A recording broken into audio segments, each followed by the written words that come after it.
오늘 우리에게 주시는 하나님의 말씀은 베드로전서 1장 16절 말씀입니다. 기록되었으되 내가 거룩하니 너희도 거룩할지어다 하셨느니라. 아멘. 할렐루야. 우리 앞에 뒤에 인사하겠습니다. 하나님의 말씀이 우리를 변화시킵니다. 하나님의 말씀이 우리를 변화시킵니다. 할렐루야. 우리가 읽은 본문의 말씀 가운데 우리는 하나님의 거룩한 속성, 하나님이 누구신지에 대한 그 모습을 우리가 배워가게 됩니다. 물론 오늘 우리가 짧은 이 본문의 말씀, 이 베드로전서의 말씀 16절을 통해서 내가 거룩하니 너희도 거룩하라 라는 이 짧은 말씀, 인용된 말씀이에요. 레위기 11장으로 넘어가면 거기에 인용되어진 말씀인데, 우리가 이 말씀 한 구절로 하나님의 거룩하심을 한꺼번에 우리가 다 알 수 있지는 않습니다. 완벽하게 우리가 하나님을 안다라고 말할 수는 없어요. 우리가 하나님을 아는 것은 사실 불가능한 일이죠. 하지만 하나님은 오늘도 우리에게 당신을 알게 하기를 원하세요. 할렐루야. 하나님이 우리가 하나님을 더 깊이 알기를 원하세요. 그래서 하나님은 오늘도 당신을 말씀을 통해, 또한 이 자연 만물들을 통해 우리가 살아가는 삶의 놀라운 기적과 같은, 아까 제가 소개해드렸던 그런 놀라운 일들을 통해 당신을 계시하여 주세요. 당신을 알려주세요. 그래서 이게 나의 모습이란다. 전부는 아니지만 이것이 나의 모습이란다. 하나님이 알려주시죠. 오늘 우리가 그 많은 하나님의 성품 중에 거룩함에 관한 부분을 잠시 다루려고 합니다. 성경을 우리가 읽을 때 성경은 하나님을 거룩한 하나님으로 표현합니다. 거룩한 하나님으로 묘사하고 실제적으로 하나님은 거룩하신 분이시다라고 말씀하죠. 우리 그리스도인들은 하나님을 거룩한 하나님으로 고백해요. 그리고 더 앞서가서 무엇을 말하죠? 우리도 하나님처럼 거룩하기를 원합니다. 그렇게 살기를 원합니다. 라고 소망합니다. 과거에 우리 교회, 우리 기독교는요, 사람들에게 착하다는 인식을 심어주는 아주 절대적인 대상들이었어요. 그때만 해도 1970년대, 80년만 해도 그리스도인들이 어떤 좋지 않은 범죄에 연루돼서 TV에 소위 이렇게 출몰하던 시대는 아니었거든요.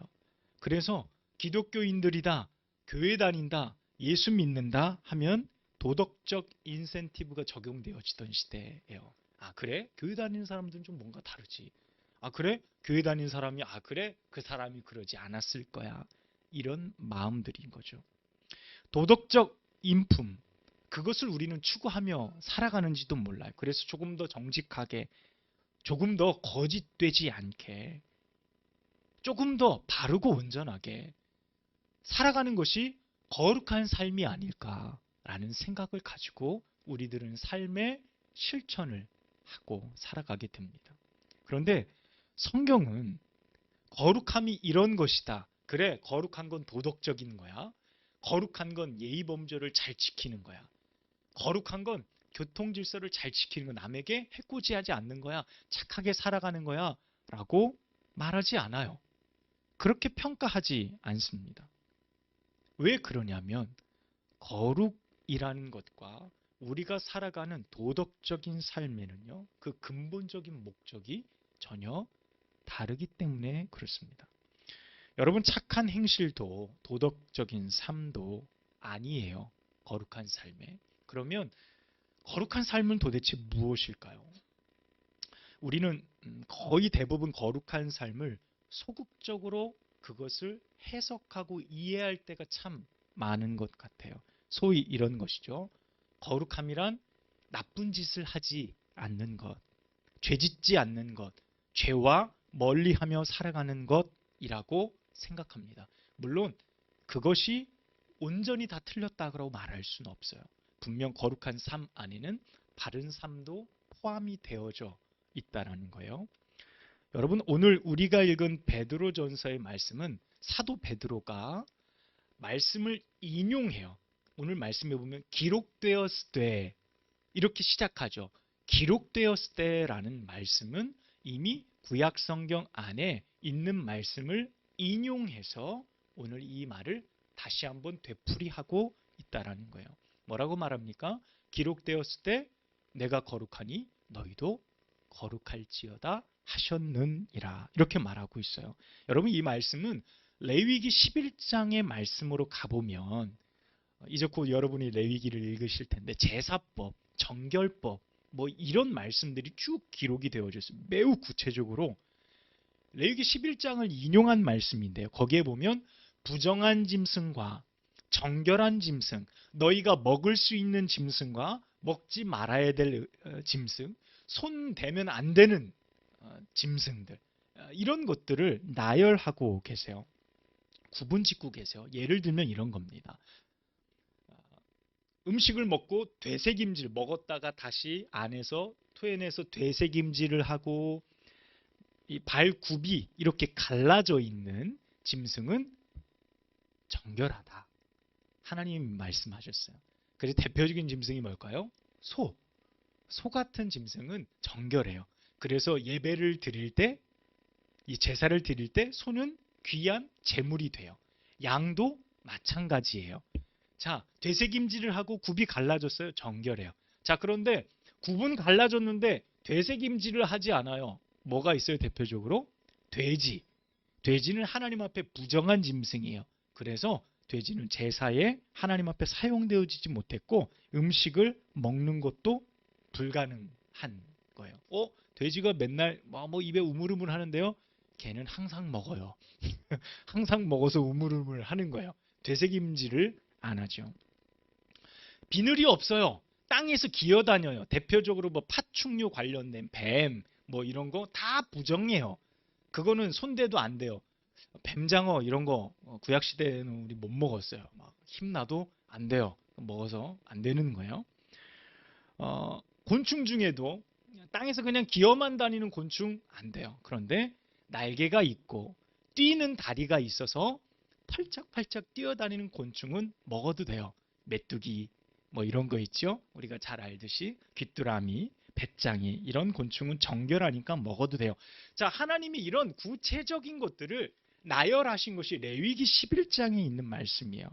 자, 이 짐승들을 구별하면서 무엇을 가르쳐 주시냐면 구별된 거룩한 삶의 실천을 하나님께서 명령하는 거예요. 이제 구약에 이제 들어가서 그 광야의 삶을 이제 시작하면서 그들이 취하고 먹을 것에 대한 구분, 거룩한 삶에 대한 구분, 부정한 것에 대해서 내가 멀리하고 잘못된 것을 가까이 하지 않는 삶의 실천의 훈련을 하나님께서 명령하시는 거예요. 자, 이건 어떤 걸까요? 즉, 거룩함이란 맞아요. 1차적으로 죄와 멀어지는 것이 1차적인 거예요. 부정한 것, 나를 깨끗하게 하지 못하고 나를 더럽히는 모든 삶의 일들에서 먼저 나를 분리시키는 훈련을 하는 것이 거룩함의 첫 번째 단계예요.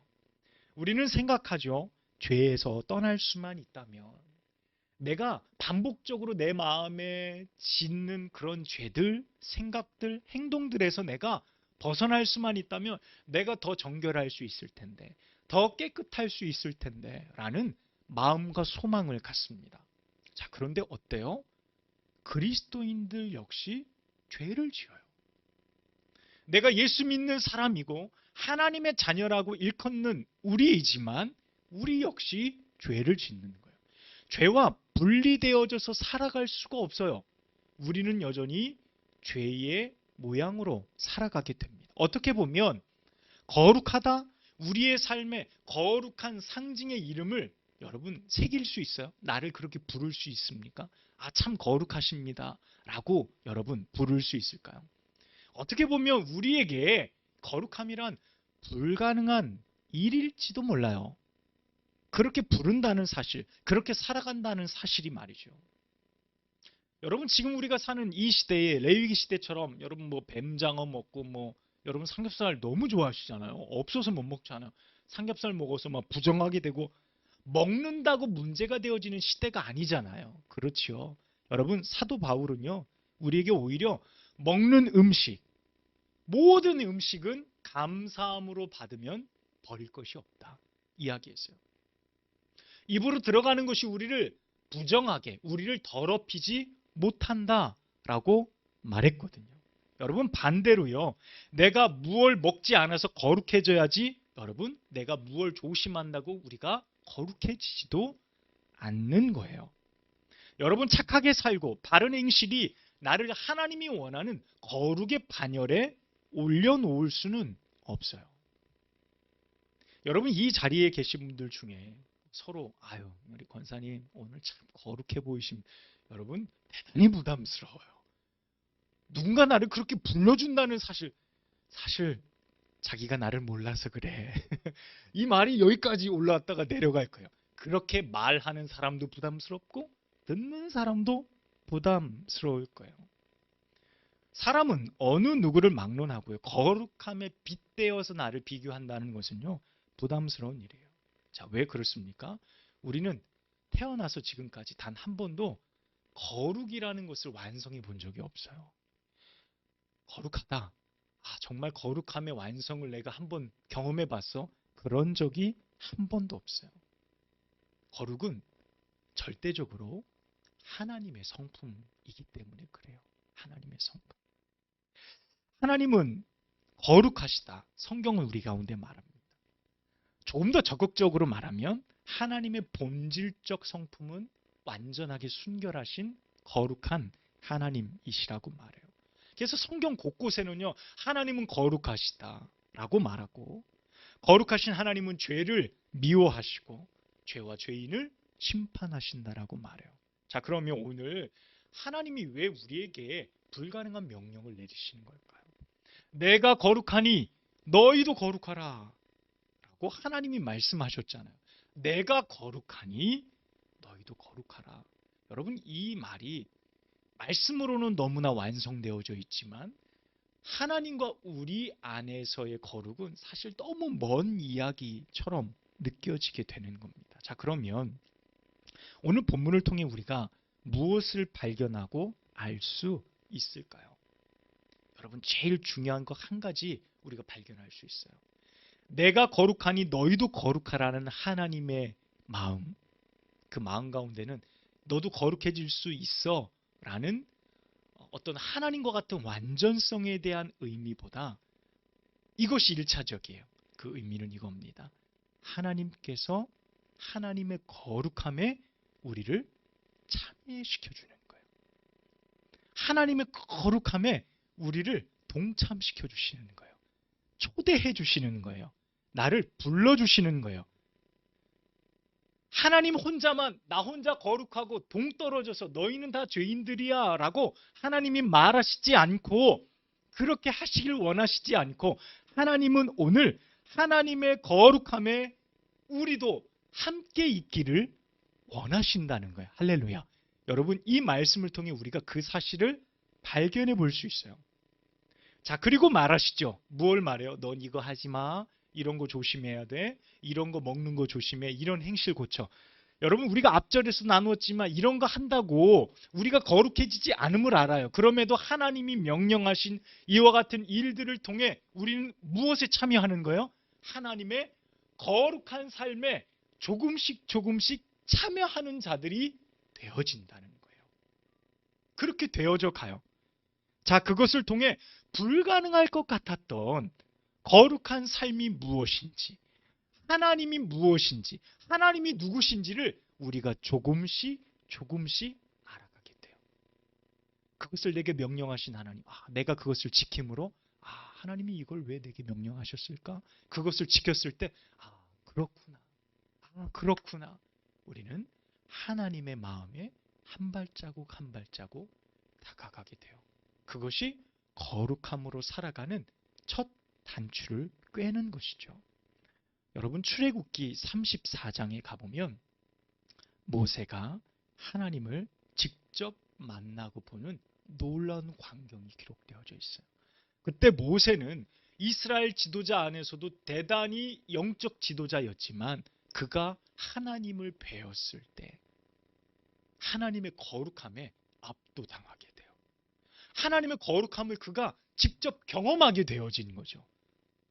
자, 모세는 그 이후로 하나님의 거룩함이 무엇인지, 하나님의 임재의 거룩함이 무엇인지를 정확하게 알고 경험할 수 있었다는 거예요.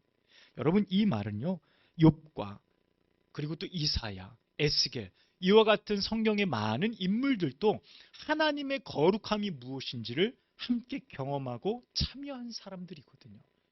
이들은 모두 하나님의 거룩함을 경험하고 나서는 자신의 삶과 하나님의 삶을 정확하게 이해하고 어떻게 살아가야 할지 그 방향을 정확하게 결정할 수 있었어요.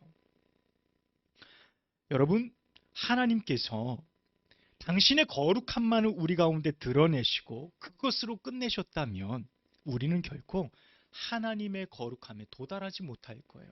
아까도 얘기했지만 하나님 혼자 거룩해요. 나는 거룩하다. 나는 거룩하다.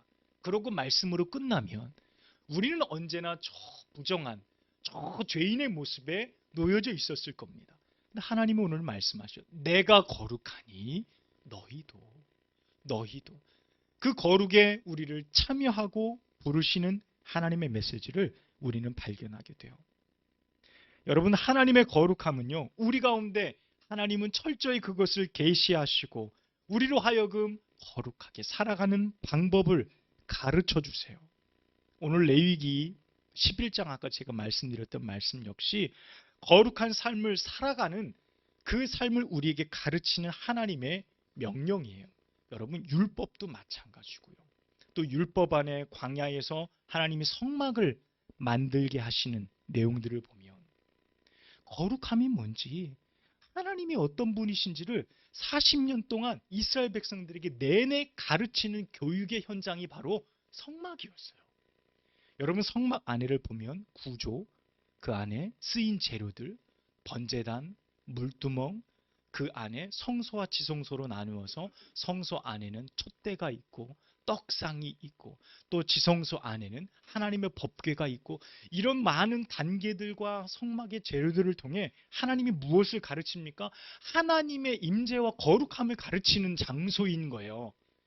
그런데 여러분, 참 놀라운 것은요, 구약의 성막이 이 시대의 예배당이고 성전이라고 우리가 함께 비교해서 본다고 한다면요, 성막에는 죄인들이 가서 자신의 죄를 하나님 앞에 제물을 대신에 태워드리는 장소였어요. 자, 이것은 무엇을 말하죠? 죄와 은혜가 공존하는 곳이에요. 그렇죠. 여러분, 교회도요, 우리가 함께 하나님 앞에 예배하는 이 장소도 죄인들이 모여 하나님의 은혜를 경험하는 곳이에요. 동일한 장소라는 사실입니다. 여러분, 우리가 죄를 하나님 앞에 토로하고 하나님의 은혜가 우리 가운데 부어질 때 우리는 진정한 하나님의 거룩함을 깨닫게 되어져요. 여러분, 우리가 거룩함에 대해 늘 소극적이고 우리와 좀 맞지 않아, 그것은 쉽지 않은 일이야 라고 생각하는 것은 다분히 죄 때문이에요. 죄라는 인식, 우리가 죄인이라는 인식 때문에 그렇습니다. 그런데 성경은요, 매우 역설적이에요. 어떻게 역설적이죠? 죄를 이길 수 있는 유일한 길은 하나님의 거룩함에 참여하는 방법밖에 없다는 거예요. 여러분, 이것이 역설적인 거예요. 죄인이 하나님의 거룩한 성전에 오는 거예요. 죄인이 하나님의 거룩한 예배에 참여하는 거예요. 나는 죄인이어서 오면 안 될 것 같은데 오라는 거예요. 그래서 왔더니 죄인이 하나님의 거룩한 은혜에 참여하며 거룩함을 알아가게 되는 거예요. 여러분, 이것이 하나님이 우리를 거룩하게 만들어 가시는 역설적인 축복이라는 사실입니다. 바로 이 자리가 죄와 은혜가 함께 공존하고 있는 거예요. 성경은 죄가 얼마나 무서운 것인지 깨닫게 하려면 너희는 하나님의 거룩으로 나아가라. 우리는 나아갈 수 없는데 아니 너희는 나아가라. 라고 말씀하고 계세요. 내 죄가 얼마나 무겁고 큰지 알려면 너희는 예수 그리스도를 만나라 라고 말하고 계세요. 십자가를 바라봐라. 하나님의 그 거룩함을 바라봐라 라고 말하고 있어요.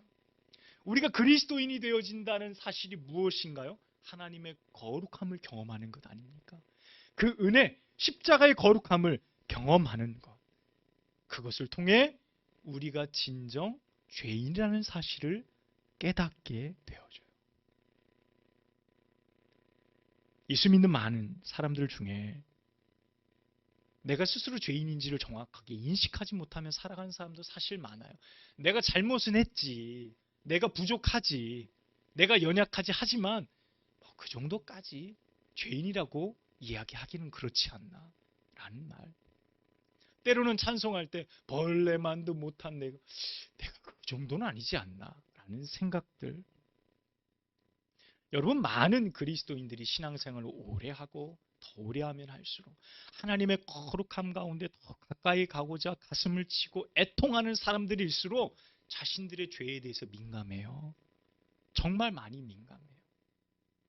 내가 오늘 어떻게 행동한 것이 누구에게 아픔이 되지 않았을까? 하나님께서 기뻐하셨을까? 라는 민감성들을 가지고 살아가게 되거든요. 여러분, 이 모든 질문, 이 모든 것의 해답은 우리가 하나님의 거룩한 임재 안에 들어갈 때 발견할 수 있다는 사실입니다. 여러분, 우리가 어떻게 살아가야지, 어떻게 묻던 사람들이 되어야지 라고 말하기 전에, 무엇을 실천하기 전에 여러분 기억하십시오. 하나님은 우리로 하여금 당신의 거룩한 은혜 안에 참여케 하셨다는 사실이에요. 우리로 하여금 부족하고 죄인일지라도 우리를 하나님의 거룩함 가운데 그 거룩함을 경험케 하시고 우리가 알게 하는 거예요. 이야, 그래, 하나님의 거룩함을 경험했더니 내 삶이 이와 같았구나. 이것을 정확하게 보게 되는 거예요. 그러면 어떻게 해요? 내 삶을 스스로 바꿔가게 되는 거예요. 내 삶을 조리 있게 만들어가는 거예요. 하나님, 제가 어떻게 하면 하나님 닮아갈 수 있을까요? 하나님, 어떻게 하면 제가 하나님이 기뻐하는 삶을 살아갈 수 있을까요?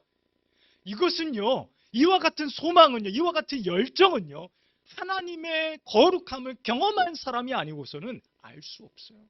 그런 소망을 가질 수 없는 겁니다. 오늘 하나님이 말씀하세요. 내가 거룩하니 너희도 거룩해라. 나의 거룩함에 동참하거라. 그럴 때 너희가 진정 하나님의 거룩함을 경험하고 어떻게 살아가야 할지 삶의 방향을 결정할 수 있을 거야. 하나님이 말씀하십니다. 사랑하는 여러분, 우리 아버지 되신 하나님은 오늘도 거룩하십니다. 오늘도 순결하세요. 또한 우리도 그러하기를 원하십니다.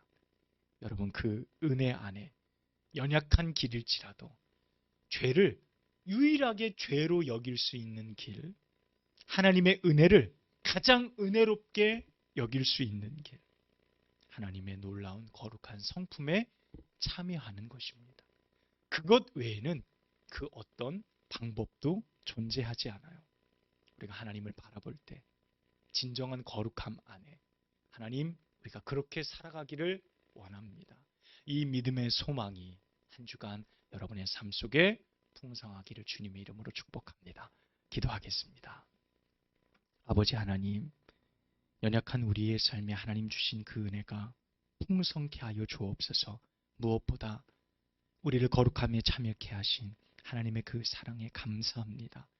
연약한 우리를 하나님의 거룩함 앞에 세워지게 하시고 우리의 연약한 죄를 바라보며 어떻게 살아가야 할지, 어떤 길에 서야 할지 하나님 깨닫게 하여 주시옵소서. 그 은혜로 승리하는 한 주간의 삶이 되어지게 하옵소서. 우리 구주 예수님의 이름으로 간절히 기도하옵나이다. 아멘.